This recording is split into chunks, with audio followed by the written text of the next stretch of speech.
ಆತ್ಮೀಯ ಪಾಲಕರೇ, ನಾನು ಮಲ್ಲಿಕಾರ್ಜುನ್ ಸಿದ್ರೆಡ್ಡಿ, ಚಾಲೆಂಜ್ ನವೋದಯ ತರಬೇತಿ ಕೇಂದ್ರ ಸಿಂಧನೂರು ಜಿಲ್ಲೆ ರಾಯಚೂರು. ಚಾಲೆಂಜ್ ಕೋಚಿಂಗ್ ಕ್ಲಾಸಸ್ ಸಿಂಧನೂರಿನ ಅಧಿಕೃತ ಉಪಶಾಖೆಯಾಗಿರುವಂಥ victory challenge coaching classes Girinagar Aryabhatta PU college ಎದುರುಗಡೆ, ಕಲಘಟಗಿ ರಸ್ತೆ, ಧಾರವಾಡ. ಬಹಳಷ್ಟು ದಿನಗಳಿಂದ ನಮ್ಮ ಪಾಲಕರ ಒಂದು ಅಭಿಪ್ರಾಯದ ಮೇರೆಗೆ ನಮ್ಮ ಸಿಂಧನೂರಿನಲ್ಲಿರುವಂಥ ಚಾಲೆಂಜ್ ಕೋಚಿಂಗ್ ಕ್ಲಾಸ್ನ ಒಂದು ಉಪಶಾಖೆಯನ್ನು ನಾವು ಧಾರವಾಡದಲ್ಲಿ ತೆಗಿಬೇಕಂತ ಭಾಳಷ್ಟು ದಿನಗಳ ಒಂದು ಕನಸಾಗಿತ್ತು. ಅದರ ಸಲುವಾಗಿ ಇದೇ ಒಂದು ಏಪ್ರಿಲ್ ತಿಂಗಳ ಬೇಸಿಗೆ ತರಬೇತಿ ಶಿಬಿರದಿಂದ ನಮ್ಮ ಚಾಲೆಂಜ್ ನವೋದಯ ತರಬೇತಿ ಕೇಂದ್ರದ ಉಪಶಾಖೆ ವಿಕ್ಟರಿ ಚಾಲೆಂಜ್ ಕೋಚಿಂಗ್ ಕ್ಲಾಸ್ ಅಂತ ಧಾರವಾಡದಲ್ಲಿ ಓಪನ್ ಆಗಿದೆ. ಮೊಟ್ಟ ಮೊದಲ ಬಾರಿಗೆ ನಾವು ಧಾರವಾಡದಲ್ಲಿ ವಿಕ್ಟರಿ ಚಾಲೆಂಜ್ ಕೋಚಿಂಗ್ ಕ್ಲಾಸ್ದ ಒಂದು ಜೀನಿಯಸ್ ಅವಾರ್ಡ್ ಪರೀಕ್ಷೆಯನ್ನು ನಡೆಸ್ತಾ ಇದ್ದೀವಿ. ರಾಜ್ಯ ಮಟ್ಟದ ಜೀನಿಯಸ್ ಅವಾರ್ಡ್ ಪರೀಕ್ಷೆ 2025 ಪ್ರತಿ ಜಿಲ್ಲೆಗಳಿಂದ ವಿದ್ಯಾರ್ಥಿಗಳು ರಿಜಿಸ್ಟ್ರೇಷನನ್ನು ಮಾಡಿಕೊಂಡು ನಾಳೆ ನಡೀತಾ ಇರುವಂಥ, ಇದೇ ರವಿವಾರದಂದು ನಡೀತಾ ಇರುವಂತಹ 16/3/2025 ರವಿವಾರದಂದು ಬೆಳಗ್ಗೆ 10:30 ಈ ಒಂದು ರಾಜ್ಯ ಮಟ್ಟದ ಜೀನಿಯಸ್ ಅವಾರ್ಡ್ ಪರೀಕ್ಷೆ ನಡೀತಾ ಇದೆ. ಈ ಒಂದು ರಾಜ್ಯ ಮಟ್ಟದ ಜೀನಿಯಸ್ ಅವಾರ್ಡ್ ಪರೀಕ್ಷೆಗಳಲ್ಲಿ ಯಾವ ಟೈಪದ ಮಾದರಿ ಪ್ರಶ್ನೆ ಪತ್ರಿಕೆ ಬರ್ತವೆ, ಮಕ್ಕಳಿಗೆ ಈ MCQ ಕ್ವಶನ್ಗಳನ್ನು OMR ಹಾಳೆಗಳಲ್ಲಿ ಯಾವ ರೀತಿ ತುಂಬಬೇಕು ಅನ್ನೋದನ್ನು ನಾನು ಇವತ್ತು ನಿಮಗೆ 3ನೇ ಒಂದು ವಿಡಿಯೋವನ್ನು ಕೊಡ್ತಾ ಇದ್ದೀನಿ. ನಮ್ಮ ಧಾರವಾಡದಲ್ಲಿರುವಂಥ ವಿಕ್ಟರಿ ಚಾಲೆಂಜ್ ಕೋಚಿಂಗ್ ಕ್ಲಾಸನ್ನು ಇದನ್ನು ನಡೆಸಿಕೊಂಡು ಹೋಗುವವರು ನಮ್ಮ ಸಂತೋಷ್ ಹಳ್ಳಿ ಅಂತ ಮುಖ್ಯಸ್ಥರು ಮತ್ತು ಮುಖ್ಯ ತರಬೇತಿದಾರರು ಕೂಡ ಆಗಿದ್ದಾರೆ. ಸಾಕಷ್ಟು ದಿನಗಳಿಂದ ನಮ್ಮ ಚಾಲೆಂಜ್ ನವೋದಯ ತರಬೇತಿ ಕೇಂದ್ರದಲ್ಲಿ ಇಂಗ್ಲೀಷ್ ಶಿಕ್ಷಕರಾಗಿ ಕಾರ್ಯನಿರ್ವಹಿಸಿದರು. ಈ ಒಂದು ವಿಕ್ಟರಿ ಚಾಲೆಂಜ್ ಕೋಚಿಂಗ್ ಕ್ಲಾಸ್ನ ಧಾರವಾಡದನ್ನು ಎಲ್ಲ ಜವಾಬ್ದಾರಿ ಅವ್ರಿಗೆ ಕೊಟ್ಟಿದ್ದೀವಿ. ಅದರ ಜೊತೆಗೆ 20 ವರ್ಷಗಳಿಂದ ಅನುಭವ ಹೊಂದಿರುವಂಥ ಸಿಂಧನೂರಿನ ಶಿಕ್ಷಕರನ್ನು ಪ್ರತಿ ವಾರಕ್ಕೊಂದು ಬಾರಿ ಆ ಶಿಕ್ಷಕರಿಂದ ವಿಕ್ಟರಿ ಚಾಲೆಂಜ್ ತರಬೇತಿಯನ್ನು ಕೊಡಲಿಕ್ಕೆ ವ್ಯವಸ್ಥೆಯನ್ನು ಮಾಡ್ತಿದ್ದೀವಿ. ಹಾಗಾದರೆ ಈ ಚಾಲೆಂಜ್ ಕೋಚಿಂಗ್ ಕ್ಲಾಸಸ್ ಧಾರವಾಡದಲ್ಲಿ ನಡೀತಾ ಇರುವಂಥ ರಾಜ್ಯ ಮಟ್ಟದ ಜೀನಿಯಸ್ ಅವಾರ್ಡ್ ಪರೀಕ್ಷೆಯ ಪ್ರಶ್ನೆ ಪತ್ರಿಕೆ ಮಾದರಿ ಯಾವ ಟೈಪ್ ಇರ್ತಾ ಇದೆ ಅಂದರೆ, ಮಾದರಿ ಪ್ರಶ್ನೆ ಪತ್ರಿಕೆಗಳು ಇಂಗ್ಲೀಷ್ ಗ್ರಾಮರ್ಗೆ ಸಂಬಂಧಪಟ್ಟಿರುವಂಥ ಪ್ರಶ್ನೆಗಳಿರ್ತವೆ, ಕನ್ನಡಕ್ಕೆ ಗ್ರಾಮರ್ಗೆ ಸಂಬಂಧಪಟ್ಟಿರುವಂಥ ಪ್ರಶ್ನೆಗಳಿರ್ತವೆ, ಗಣಿತ ವಿಷಯಕ್ಕೆ ಸಂಬಂಧಪಟ್ಟಿರುವಂಥ 4ನೇ ತರಗತಿ ಬೇಸಿಡದ ಮೇಲೆ ನಿಮ್ಮ ಪ್ರಶ್ನೆ ಪತ್ರಿಕೆ ರಚನೆ ಆಗಿರ್ತವೆ. ಅದೇ ಥರ ಮಾನಸಿಕ ಸಾಮರ್ಥ್ಯ ಮತ್ತು ಸಾಮಾನ್ಯ ಜ್ಞಾನಗಳ ಮೇಲೆ ನಿಮಗೆ ಈ ಪ್ರಶ್ನೆ ಪತ್ರಿಕೆ ರಚನೆ ಆಗಿರ್ತವೆ. ಹಾಗಾದರೆ ಈ ಪ್ರಶ್ನೆ ಪತ್ರಿಕೆಯ ಒಟ್ಟು 50 ಅಂಕದ ಒಂದು ಪ್ರಶ್ನೆ ಪತ್ರಿಕೆ ಆಗಿದೆ. ಹಾಗಾದರೆ ಆ ಪ್ರಶ್ನೆ ಪತ್ರಿಕೆಗಳನ್ನು ಸರಿ ನೋಡ್ಕೋಬೇಕು. ಈ ಥರ ನಿಮಗೆ OMR ಸೀಟ್ಗಳಲ್ಲಿ ನೀವೇನು ಮಾಡಬೇಕಾಗುತ್ತೆ, ಪ್ರತಿಯೊಂದು ಉತ್ತರವನ್ನು ಕಲರ್ ಶೇಡ್ ಮಾಡೋದನ್ನು ಗೊತ್ತು ಮಾಡ್ಕೋಬೇಕಾಗುತ್ತೆ. ಪ್ರತಿ ವಿಭಾಗಗಳಲ್ಲಿ ಮೇಲೆ ಮಾಡ್ತೇವೆ ನಾವು ನಿಮಗೆ ಅಲ್ಲಿ ಪ್ರಶ್ನೆಗಳನ್ನು ಕೊಟ್ಟು ಅದಕ್ಕೆ ನಿಮಗೆ MCQ ಕ್ವಶನ್ ಕೊಟ್ಟು ಅಲ್ಲಿ ನಿಮ್ಗೆ ಕಲರ್ ಶೇಡ್ ಮಾಡಲಿಕ್ಕೆ ಈ ಥರ OMR ಹಾಳೆ ಕೊಡ್ತೀವಿ. ಈ OMR ಹಾಳೆಗಳಲ್ಲಿ ನೀವು 50 ಪ್ರಶ್ನೆಗಳಿಗೆ ಸಂಬಂಧಪಟ್ಟಿರುವಂಥ ಉತ್ತರವನ್ನು ನೀವು ಶೇಡ್ ಮಾಡಬೇಕಾಗುತ್ತೆ. ಪ್ರತಿಯೊಂದು ಆನ್ಸರ್ ಶೀಟನ್ನು ಸ್ಕ್ಯಾನ್ ಮಾಡೋದ್ರ ಮುಖಾಂತರ ನಿಮ್ಮ ಫಲಿತಾಂಶವನ್ನು ಪ್ರಕಟಿಸಲಾಗುವುದು. ಪರೀಕ್ಷೆ ಮುಗಿದ 1 ಗಂಟೆಯ ಒಳಗೆ ನಿಮಗೆ ಈ ಒಂದು ಫಲಿತಾಂಶವನ್ನು ಕೊಡಲಿಕ್ಕೆ ವ್ಯವಸ್ಥೆ ಮಾಡ್ತಿದ್ದೀವಿ. ದಯವಿಟ್ಟು ಪಾಲಕರು ಮತ್ತು ತರಬೇತಿದಾರರು ಮತ್ತು ಶಿಕ್ಷಕರು 4 ಪಾಸಾಗಿ 5ನೇ ತರಗತಿ ಬರ್ತಾ ಇರುವಂಥ ಕನ್ನಡ ಮಾಧ್ಯಮದ ಮಕ್ಕಳು ಇರ್ಬೋದು, ಇಂಗ್ಲೀಷ್ ಮಾಧ್ಯಮದಲ್ಲಿ state syllabus, CBSE syllabus, ICS ಸಿಲೆಬಸ್ದಲ್ಲಿರುವಂಥ ವಿದ್ಯಾರ್ಥಿಗಳು ಕೂಡ ಈ ರಾಜ್ಯ ಮಟ್ಟದ ಜೀನಿಯಸ್ ಅವಾರ್ಡ್ ಪರೀಕ್ಷೆಗೆ ನೀವು ಪಾಲ್ಗೊಳ್ಳಲಿಕ್ಕೆ ಅವಕಾಶ ಇದೆ. ಇಲ್ಲಿ ಸಾಕಷ್ಟು ಬಹುಮಾನಗಳನ್ನು ಕೂಡ ಕೊಡಲಿಕ್ಕೆ ವ್ಯವಸ್ಥೆ ಮಾಡ್ತಾ ಇದ್ದೀವಿ. ಒಂದು ಲಾಂಗ್ ಟರ್ಮ್ ಕೋಚಿಂಗ್ದಲ್ಲಿ ಮಕ್ಕಳಿಗೆ ನಿಮಗೆ ಡಿಸ್ಕೌಂಟ್ ರೂಪದಲ್ಲಿ ನಿಮಗೆ ಫೀಸ್ದಲ್ಲಿ ಕನ್ಸಿಡರ್ ಮಾಡಲಿಕ್ಕೆ ವ್ಯವಸ್ಥೆ ಮಾಡ್ತಿದ್ದೀವಿ. ದಯವಿಟ್ಟು ಈ ಮಕ್ಕಳನ್ನು ಈ ಒಂದು ರಾಜ್ಯ ಮಟ್ಟದ ಜೀನಿಯಸ್ ಅವಾರ್ಡ್ ಪರೀಕ್ಷೆಗೆ ಭಾಗವಹಿಸಲು ನೀವೆಲ್ಲರೂ ಅನುಕೂಲ ಮಾಡಿಕೊಡಿ ಅಂತ ಹೇಳುತ್ತಾ, ಈ ಒಂದು ಮಾದರಿ ಪ್ರಶ್ನೆ ಪತ್ರಿಕೆಗಳಲ್ಲಿ ನಿಮ್ಮ ಕನ್ನಡ ವಿಭಾಗಕ್ಕೆ ಸಂಬಂಧಪಟ್ಟಿರುವಂಥ ಒಂದಿಷ್ಟು ಪ್ರಶ್ನೆಗಳನ್ನು ಕೊಡ್ತಾ ಹೋಗ್ತಾ ಇದ್ದೀನಿ.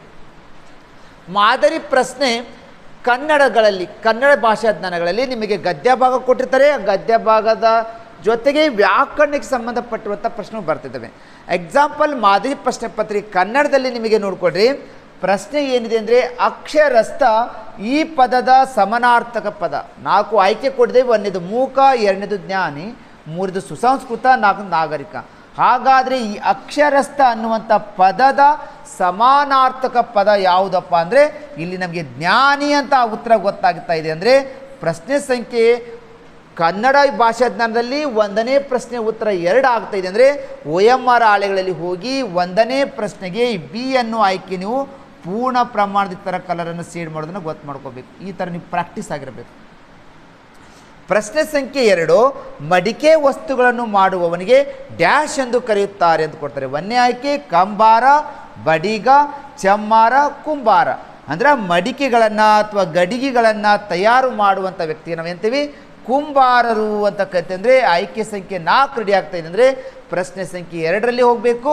4ನೇ ಆಯ್ಕೆ ಡಿ ಆಯ್ಕೆಗಳಿಗೆ ನೀವು ಕಲರನ್ನು ಶೇಡ್ ಮಾಡೋದನ್ನು ದಯವಿಟ್ಟು ಮರಿಬೇಡಿ. ಈ ಥರ ಪೂರ್ಣ ಪ್ರಮಾಣದ ಕಲರನ್ನು ಶೇಡ್ ಮಾಡುವಂಥ ಮಕ್ಕಳಿಗೆ ಅಂಕಗಳು ಸಿಗಲಿಕ್ಕೆ ಸಾಧ್ಯ ಆಗ್ತಾಯಿದೆ. ಪ್ರತಿ ಒಂದು ಪ್ರಶ್ನೆಗೆ ನೀವು 1ಕ್ಕೆ ಮಾತ್ರ ಕಲರ್ ಶೇಡ್ ಮಾಡಬೇಕು. 1ಕ್ಕಿಂತ ಹೆಚ್ಚು ಬಾಕ್ಸ್ಗಳಿಗೆ ನೀವು ಕಲರ್ ಶೇಡ್ ಮಾಡಿದರೆ ನಿಮಗೆ ಅಂಕಗಳು ಸಿಗುವುದಿಲ್ಲ. ಆದರೆ ವಿದ್ಯಾರ್ಥಿಗಳು ಎಲ್ಲ ಪ್ರಶ್ನೆಗಳಿಗೆ ನೀವು ಉತ್ತರಿಸಿ ಬನ್ನಿ. ಯಾವುದೇ ನೆಗೆಟಿವ್ ಅಂಕಗಳು ಇದರಲ್ಲಿ ಇರೋದಿಲ್ಲ. ಈ ಟೈಪ್ ನಿಮಗೆ ಪ್ರಶ್ನೆ ಪತ್ರಿಕೆ ಕನ್ನಡಗಳಲ್ಲಿ ಏನು ಮಾಡ್ತೀವಿ, ನಿಮಗೆ ಪ್ರತಿಯೊಂದು ಪ್ರಶ್ನೆಗಳ ಮುಂದೆ ನಿಮಗೆ ಏನು ಮಾಡ್ತಿದ್ದೀವಿ OMR ಹಾಳೆಯಲ್ಲಿ ಕಲರ್ ಶೇಡ್ ಮಾಡೋದನ್ನು ತಿಳ್ಕೋಬೇಕು.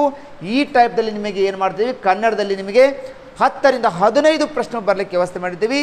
ವಿದ್ಯಾರ್ಥಿಗಳು ಸರಿಯಾಗಿ ಓದಿಕೊಂಡು ಅರ್ಥ ಮಾಡಿಕೊಂಡು ಪ್ರತಿ ಪ್ರಶ್ನೆಗಳನ್ನು ಸರಿಯಾಗಿ ಬಿಡಿಸ್ಬೇಕಂತ ಹೇಳುತ್ತಾ ನೆಕ್ಸ್ಟ್ ಕೊಡ್ತಾ ಇದ್ದೀನಿ. ಮಾದರಿ ಪ್ರಶ್ನೆ ಪತ್ರಿಕೆ ಗಣಿತ ವಿಷಯಕ್ಕೆ ಸಂಬಂಧಪಟ್ಟಿದ್ದು. ಗಣಿತದಲ್ಲಿ ನೋಡ್ರಿ 8086ರ ಸಂಖ್ಯಾರೂಪವು ಡ್ಯಾಶ್ ಆಗಿದೆ ಅಂತ ಕೊಡ್ತಾ ಇದ್ದಾರೆ. ದ ನ್ಯೂಮರಲ್ ಫಾರ್ಮ್ ಆಫ್ 8076 ಅಂತ ಕೊಡ್ತಾ ಇದ್ದಾರೆ. 8076 ಅಂತ ಕೇಳ್ತಾನೆ. 8076 ಅಂತ ಕೊಡ್ತಾ ಇದ್ದಾನೆ. 8076 ಅಂತ ಹೇಳ್ತಾ ಇದ್ದಾರೆ. ಬಿಡಿ 10 100 1000 8076 ಇದು ಸರಿ ಆಗ್ತಾ ಇದೆ. ಹಾಗಾದರೆ ಈ ಆಯ್ಕೆ ಎಲ್ಲಾಗಿದೆ ಅಂದರೆ ಬಿ ಆಯ್ಕೆ ಸರಿ ಆಗ್ತಾ ಇದೆ. ನೀವು ವಿದ್ಯಾರ್ಥಿಗಳು ಏನು ಮಾಡಬೇಕು, ಗಣಿತ ವಿಭಾಗದಲ್ಲಿ ಮೊದಲನೇ ಪ್ರಶ್ನೆಗೆ 2ನೇ ಆಯ್ಕೆ ಸರಿ ಆಗ್ತಾ ಇದೆ ಅಂದರೆ OMR ಹಾಳೆಗಳಲ್ಲಿ ಹೋಗಿ 1ನೇ ಪ್ರಶ್ನೆಗೆ 2ನೇ ಆಯ್ಕೆ ನೀವು ಕಲರನ್ನು ಶೇಡ್ ಮಾಡಬೇಕು. ನೆಕ್ಸ್ಟ್ ಪ್ರಶ್ನೆ ಕೊಡ್ತಾ ಇದ್ದೀನಿ. 500ಕ್ಕಿಂತ 1 ಕಡಿಮೆ ಇರುವ ಸಂಖ್ಯೆ ಯಾವುದು? Which number is 1 less than 500 ಕೊಡ್ತಾ ಇದ್ದಾನೆ. ಅಂದರೆ ಅದ್ರಲ್ಲಿ ಏನು ಕೊಡ್ತಾನೆ, 500ಕ್ಕಿಂತ 1 ಕಡಿಮೆ ಅಂತಾನೆ. ಕಡಿಮೆ ಅಂತ ಬಂದರೆ ನೀವು ಮೈನಸ್ ಮಾಡಬೇಕು.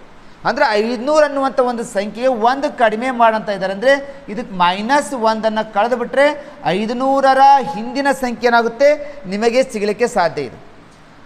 0ದಲ್ಲಿ 1 ಹೋಗಲ್ಲ, ಕ್ಯಾರಿ ತೊಗೊತೀನಿ, 10 ಆಯಿತು. 10ರಲ್ಲಿ 1 ಹೋದರೆ 9 ಉಳಿತು. ಮತ್ತು 0ದಲ್ಲಿ 1 ಹೋಗಲ್ಲ, ಕ್ಯಾರಿ ತೊಗೋತೀವಿ, 10 ಆಯಿತು. 10ರಲ್ಲಿ 1 ಹೋದರೆ 9 ಉಳಿತು.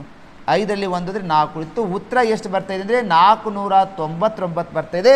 499 ಆಯ್ಕೆ ಸಂಖ್ಯೆ ಸಿ ರೈಟ್ ಆಗ್ತಾಯಿದೆ. ಅಂದರೆ ಪ್ರಶ್ನೆ ಸಂಖ್ಯೆ 2ಕ್ಕೆ ಸಿ ಆಯ್ಕೆ ನೀವು ಕಲರ್ ತುಂಬಬೇಕಾಗುತ್ತೆ. ಪ್ರಶ್ನೆ ಸಂಖ್ಯೆ 2ಕ್ಕೆ ಸಿ ಅನ್ನುವಂಥದ್ದಕ್ಕೆ ನೀವು ಈ ಥರ ಕಲರ್ ಶೇಡ್ ಮಾಡಬೇಕು. ದಯವಿಟ್ಟು ವಿದ್ಯಾರ್ಥಿಗಳು ಈ ಒಂದು OMR ಶೀಟ್ಗಳಲ್ಲಿ ಬ್ಲೂ ಅಥವಾ ಬ್ಲ್ಯಾಕ್ ಪೆನ್ಗಳನ್ನು ಉಪಯೋಗಿಸ್ಕೊಳ್ಳಿ. ಬಾಲ್ ಪಾಯಿಂಟ್ ಪೆನ್ಗಳನ್ನು ಉಪಯೋಗಿಸ್ಕೊಂಡು ಈ ಒಂದು ಎಕ್ಸಾಮನ್ನು ಬರಲಿಕ್ಕೆ ಸಾಧ್ಯ ಆಗ್ತದೆ. ಈ ಥರ ನಿಮಗೆ ಗಣಿತಕ್ಕೆ ಸಂಬಂಧಪಟ್ಟುವಂಥ ನಿಮಗೆ 15ರಿಂದ 20 ಪ್ರಶ್ನೆ ಬರುವಂಥ ಸಾಧ್ಯತೆ ಇರ್ತವೆ. ಕಚ್ಚಾ ಕೆಲಸಕ್ಕಾಗಿ ಹಾಳೆಗಳನ್ನು ಕೊಟ್ಟಿರ್ತೀವಿ. ಪ್ರತಿ ವಿದ್ಯಾರ್ಥಿಗಳು 1 ತಾಸು ಸಮಯಗಳನ್ನು ಉಪಯೋಗಿಸ್ಕೊಂಡು ಈ ಥರ ಪ್ರತಿ ಪ್ರಶ್ನೆಯನ್ನು ಓದಿ ಅರ್ಥ ಮಾಡಿಕೊಂಡು ನೀವು ಮಾಡಬೇಕತ್ತೆ ಪ್ರಶ್ನೆಯನ್ನು ಬಿಡಿಸಬೇಕಾಗುತ್ತೆ.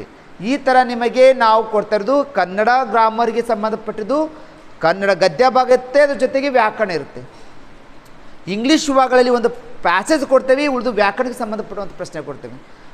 ಮ್ಯಾಥ್ಸಲ್ಲಿ ನಿಮಗೆ 15ರಿಂದ 20 ಪ್ರಶ್ನೆಗಳು ಮ್ಯಾಥಮೆಟಿಕ್ಸಲ್ಲಿ ಬರಲಿಕ್ಕೆ ಸಾಧ್ಯ ಇರುತ್ತೆ. ಸಾಮಾನ್ಯ ಜ್ಞಾನ ಮತ್ತು GKಗಳಲ್ಲಿ 10 ಪ್ರಶ್ನೆಗಳು ಈ ಥರ ಪ್ರಶ್ನೆ ಬರಲಿಕ್ಕೆ ಸಾಧ್ಯ ಇದೆ. ಎಲ್ಲ ಪ್ರಶ್ನೆಗಳು MCQ ಕ್ವಶನ್ಗಳಾಗಿರೋದ್ರಿಂದ ವಿದ್ಯಾರ್ಥಿಗಳು ಪ್ರತಿ ಪ್ರಶ್ನೆಗಳನ್ನು ಓದಿಕೊಂಡು ಈ ಥರ OMR ಹಾಳೆಗಳಲ್ಲಿ ಯಾವ ರೀತಿ ತುಂಬಬೇಕು ಅನ್ನೋದನ್ನು ನೀವು ಪ್ರಾಕ್ಟೀಸ್ ಮಾಡ್ತಾ ಹೋಗಬೇಕು. ಅದೇ ಥರ ನಮ್ಮ ಒಂದು ವಿಕ್ಟರಿ ಚಾಲೆಂಜ್ ಕೋಚಿಂಗ್ ಕ್ಲಾಸಸ್ದ ಈ ಜೀನಿಯಸ್ ಅವಾರ್ಡ್ ಪರೀಕ್ಷೆಗೆ ನೀವು ಜಾಯಿನ್ ಆಗಬೇಕಂದ್ರೆ ರಿಜಿಸ್ಟ್ರೇಷನನ್ನು ಕಂಪಲ್ಸರಿ ಮಾಡ್ಕೋಬೇಕಾಗುತ್ತೆ. ಅಥವಾ ವಿಕ್ಟರಿ ಚಾಲೆಂಜ್ ಕೋಚಿಂಗ್ ಕ್ಲಾಸ್ ಬಗ್ಗೆ ಏನಾದರೂ ತಿಳಿದುಕೊಳ್ಬೇಕಾಗಿತ್ತು ಅಂದರೆ ನೀವು 9743025830 ನಂಬರಿಗೆ ಕರೆ ಮಾಡಿ. ಈ ವಾರ ನಡೀತಾ ಇರುವಂಥ ರವಿವಾರದಿಂದ ನಡೀತಾ ಇರುವಂಥ 16/3/2025 ನಡೀತಾ ಇರುವಂಥ ಜೀನಿಯಸ್ ಅವಾರ್ಡ್ ಪರೀಕ್ಷೆಗಳಿಗೆ 4ನೇ ತರಗತಿ ಮುಗಿಸಿ 5ನೇ ತರಗತಿ ಬರ್ತಿರುವಂಥ ಎಲ್ಲ ಮಾಧ್ಯಮದ ವಿದ್ಯಾರ್ಥಿಗಳನ್ನು ಈ ಪರೀಕ್ಷೆಗೆ ಜಾಯಿನ್ ಮಾಡಿ. ಪರೀಕ್ಷೆ ಬರೆಯಿರಿ, ಬಹುಮಾನ ಗೆಲ್ಲಿರಿ ಅನ್ನುವಂಥ ಒಂದು ವಾಕ್ಯದ ಜೊತೆಗೆ ಈ ಥರ ನಮ್ಮ ವಿಕ್ಟರಿ ಚಾಲೆಂಜ್ಗಳಲ್ಲಿ ಇದೇ ಮೊದಲ ಬಾರಿಗೆ ನಾವು ಧಾರವಾಡದಲ್ಲಿ ಈ ಜೀನಿಯಸ್ ಅವಾರ್ಡ್ ಪರೀಕ್ಷೆ ನಡೆಸ್ತಾ ಇದ್ದೀವಿ. ಈ ಒಂದು ನಮ್ಮ ವಿಕ್ಟರಿ ಚಾಲೆಂಜ್ ಕೋಚಿಂಗ್ ಕ್ಲಾಸಸ್ನ ಜವಾಬ್ದಾರಿಯನ್ನು ಸಂತೋಷ್ ಹಳ್ಳಿ ಮುಖ್ಯಸ್ಥರು ಮತ್ತು ಮುಖ್ಯ ತರಬೇತರಾಗಿದ್ದಾರೆ. ಇವರ ಫೋನ್ ನಂಬರ್ 9743025830 ನಂಬರಿಗೆ ಕರೆ ಮಾಡಿಕೊಂಡು ನಮ್ಮ ವಿಕ್ಟರಿ ಚಾಲೆಂಜ್ ಕೋಚಿಂಗ್ ಕ್ಲಾಸ್ನ ಜೀನಿಯಸ್ ಅವಾರ್ಡ್ ಪರೀಕ್ಷೆಗಳ ಬಗ್ಗೆ ಇರ್ಬೋದು, ಸ್ಪರ್ಧಾತ್ಮಕ ಪರೀಕ್ಷೆ ಇರುವಂಥ ಸೈನಿಕ ಶಾಲೆ, ನವೋದಯ ಶಾಲೆ, ಮಿಲಿಟರಿ ಶಾಲೆ ಬಗ್ಗೆ ಇರ್ಬೋದು. ಈ ಒಂದು ಬೇಸಿಗೆ ತರಬೇತಿ ಶಿಬಿರಗಳ ಪ್ರವೇಶ ಪ್ರಾರಂಭವಾಗಿದ್ದಾವೆ. ಬೇಸಿಗೆ ತರಬೇತಿ ಶಿಬಿರದ ಬಗ್ಗೆಯೂ ಕೂಡ ತಿಳಿದುಕೊಂಡು ನಾವು ನೀಡ್ತಾ ಇರುವಂಥ ಜೀನಿಯಸ್ ಅವಾರ್ಡ್ ಪರೀಕ್ಷೆಗಳಿಗೆ ಅತಿ ಹೆಚ್ಚು ಮಕ್ಕಳನ್ನು, ಬೇರೆ ಬೇರೆ ಜಿಲ್ಲೆಗಳ ಮಕ್ಕಳನ್ನು ಭಾಗವಹಿಸಿ ಬಹುಮಾನ ಪಡಲಿಕ್ಕೆ ಎಲ್ಲ ಪಾಲಕರು, ಶಿಕ್ಷಕರು, ತರಬೇತಿದಾರರು ಸಹಕರಿಸಿ ಅಂತ ಹೇಳುತ್ತಾ ಇಲ್ಲಿಗೆ ನನ್ನ ಈ ವಿಡಿಯೋವನ್ನು ಮುಗಿಸ್ತಾ ಇದ್ದೀನಿ. ವಂದನೆಗಳು.